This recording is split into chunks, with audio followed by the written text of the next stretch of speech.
Irrigation ఈఏఈఈ Nikesh కి judicial remand విధించారు న్యాయమూర్తి.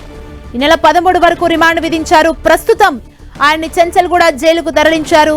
అక్రమాస్తుల కేసులో ఈఏఈఈ నికేష్ ని నిన్న రాత్రి ఏసీబీ అధికారులు అరెస్ట్ చేశారు. ఇవాళ ఉదయం 6 గంటలకు జడ్జి ముందు హాజరుపరిచారు.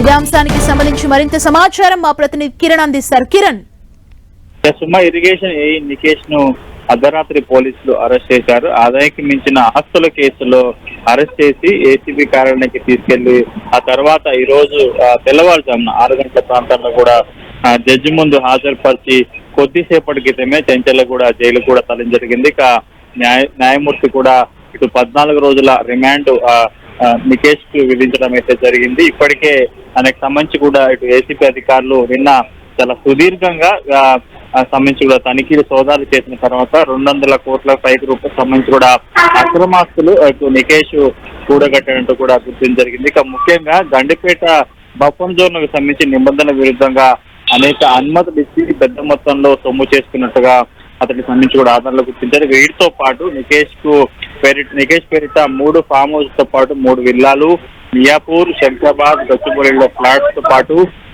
మియాపూర్ లో కమర్షియల్ కాంప్లెక్స్, దీంతో పాటు ఇంకా అనేక ఆస్తులను కూడా గుర్తించడం జరిగింది. గతంలో లంచం తీసుకుంటూ కూడా ఇతడిని ఇరిగేషన్ ఉన్నతాధికారులు సస్పెండ్ చేసిన పరిస్థితి కనిపిస్తుంది. ప్రస్తుతానికైతే 14 రోజుల రిమాండ్ విధించడం జరిగింది.